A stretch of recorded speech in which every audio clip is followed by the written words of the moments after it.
ಮಾವಿನಕಾಯಿ ಸೀಸನ್ನಲ್ಲಿ ಮಾವಿನಕಾಯಿ ಉಪ್ಪಿನಕಾಯಿ ಹಾಕ್ತಾನೆ ಇರ್ತೀವಿ. ಇವತ್ತು 5 ನಿಮಿಷದಲ್ಲಿ ರೆಡಿ ಆಗುವಂಥ ಈ ದಿಢೀರ್ ಉಪ್ಪಿನಕಾಯಿನ ಮಾಡೋದು ಹೇಗೆ ಅಂತ ನೋಡೋಣ.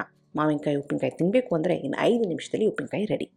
ನಾನು ಆಶಾ, ನಿಮಗೆಲ್ಲರಿಗೂ ಅಡುಗೆ ಸಾಧನಕ್ಕೆ ಸ್ವಾಗತ. ಈ ಉಪ್ಪಿನಕಾಯಿ ಹಾಕೋದಕ್ಕೆ ಸಾಧ್ಯವಾದಷ್ಟು ಸ್ವಲ್ಪ ಸಿಹಿ ಮಾವಿನಕಾಯಿನ ತೊಗೊಳ್ಳಿ, ತುಂಬಾ ರುಚಿಯಾಗಿ ಬರುತ್ತೆ. ದಿಢೀರ್ ಅಂತ ಮಾಡಿ ತಿನ್ನೋದ್ರಿಂದ ಹುಳಿ ಮಾವಿನಕಾಯಿ ತೊಗೊಂಡ್ರೆ ಅಷ್ಟು ರುಚಿಯಾಗಿ ಬರೋದಿಲ್ಲ.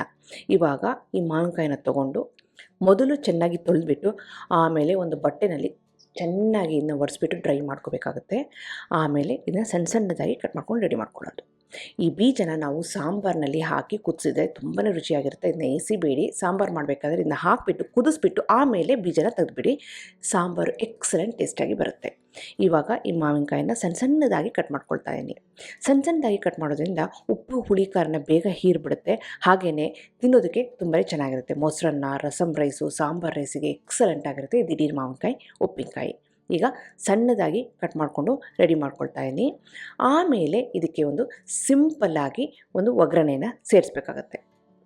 ಇಲ್ಲಿ ನಾನು ತೊಗೊಂಡಿರೋದು 2 ಮಾವಿನಕಾಯಿ. ಒಂದು ಮಾವಿನಕಾಯಿನಲ್ಲಿ ಸುಮಾರು ಆಗಿರೋದ್ರಿಂದ ಬರೀ ಒಂದು ಮಾವಿನಕಾಯಿನ ಮಾತ್ರ ಕಟ್ ಮಾಡಿ ಇನ್ನೊಂದು ಮಾವಿನಕಾಯಿನ ಹಾಗೆ ಇಟ್ಟಿದ್ದೀನಿ ಮಾವಿನಕಾಯಿ ಚಿತ್ರಾನ್ನ ಮಾಡೋದಕ್ಕೆ ಅಂತ.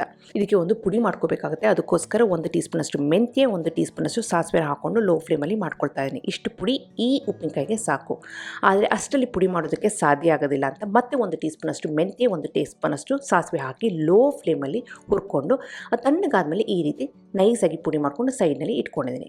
ಈಗ ಅದೇ ಪ್ಯಾನಿಗೆ ಒಂದು 1/4 ಕಪ್ನಷ್ಟು ಎಣ್ಣೆ ಹಾಕಿದ ಮೇಲೆ ಸಾಸಿವೆ ಹಾಕಿ, ಸಾಸಿವೆ ಚೆನ್ನಾಗಿ ಸೇರಿದ ಮೇಲೆ ಕರಿಬೇವಿನ ಎಲೆನ ಹಾಕಿದ್ದೀನಿ. ಇದಾದಮೇಲೆ ಸ್ಟವ್ನ ಆಫ್ ಮಾಡಿಬಿಡಿ. ಇದನ್ನು ಆರೋದಕ್ಕೆ ಬಿಡಬೇಕಾಗುತ್ತೆ. ತೀರಾ ಆರಬಾರ್ದು. ಸ್ವಲ್ಪ ಬೆಚ್ಚಗಾಗಿದೆ ಅಂದಾಗ ನಾವು ಮಾಡ್ಕೊಂಡಂಥ ಮೆಂತ್ಯ ಮತ್ತು ಸಾಸಿವೆ ಪುಡಿ 1 ಟೀ ಸ್ಪೂನಷ್ಟು ಹಾಕಿ ಆಮೇಲೆ 2 ಟೇಬಲ್ ಸ್ಪೂನಷ್ಟು ಖಾರದ ಪುಡಿನ ಸೇರಿಸ್ತಾ ಇದ್ದೀನಿ.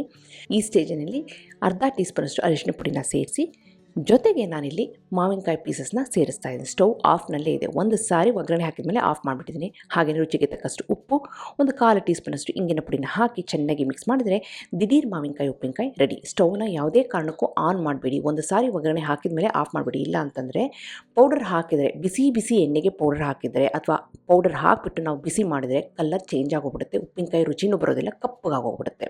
ಹಾಗಾಗಿ ಎಣ್ಣೆ ಆರಿದ ಮೇಲೆ ಮಾತ್ರ ಪೌಡರ್ನ ಹಾಕಿ ಮಾವಿನಕಾಯಿ ಹಾಕಿ ಚೆನ್ನಾಗಿ ಮಿಕ್ಸ್ ಮಾಡಿ. ಇದನ್ನು ಹೊರಗಡೆ ಇಟ್ಟರೆ 2 ದಿನ ಹಾಗೆ ಇಡ್ಬೋದು. ಫ್ರಿಜ್ನಲ್ಲಿ ಇಟ್ಟರೆ ಸುಮಾರು 15ರಿಂದ 20 ದಿನ ಇಡ್ಬೋದು. ನಿಮಗೆಲ್ಲ ಈ ದಿಢೀರ್ ಮಾವಿನಕಾಯಿ ಉಪ್ಪಿನಕಾಯಿ ರೆಸಿಪಿ ಇಷ್ಟ ಆಗಿದೆ ಅಂದ್ಕೊಂಡಿದ್ದೀನಿ. ಖಂಡಿತವಾಗ್ಲೂ ಟ್ರೈ ಮಾಡಿ. ಹೇಗೆ ಬಂತು ಅಂತ ನಾನು ಕಮೆಂಟ್ ಸೆಕ್ಷನಲ್ಲಿ ದಯವಿಟ್ಟು ತಿಳಿಸಿ. ಹಾಗೆ ನೀವಿನ್ನೂ ಅಡುಗೆ ಸಾಧನಕ್ಕೆ ಸಬ್ಸ್ಕ್ರೈಬ್ ಆಗಿಲ್ಲ ಅಂದರೆ ತಡೆ ಯಾಕೆ, ಈಗಲೇ ಸಬ್ಸ್ಕ್ರೈಬ್ ಆಗಿ ಪಕ್ಕದಲ್ಲಿರುವ ಬೆಲ್ ಬಟನ್ ಕೂಡ ಟಚ್ ಮಾಡಿ. ನಿಮಗೆ ವಿಡಿಯೋ ಇಷ್ಟ ಆಯಿತು ಅಂದರೆ ಲೈಕ್ ಬಟನ್ನ ಕ್ಲಿಕ್ ಮಾಡಿ, ಫ್ರೆಂಡ್ಸ್ ಆ್ಯಂಡ್ ಫ್ಯಾಮಿಲಿ ಜೊತೆ ಶೇರ್ ಮಾಡಿ. ಮತ್ತೊಂದು ಇಂಟ್ರೆಸ್ಟಿಂಗ್ ರೆಸಿಪಿಯೊಂದಿಗೆ ಭೇಟಿ ಆಗ್ತೀನಿ. ಅಲ್ಲಿವರೆಗೆ thank you. Bye bye. See you.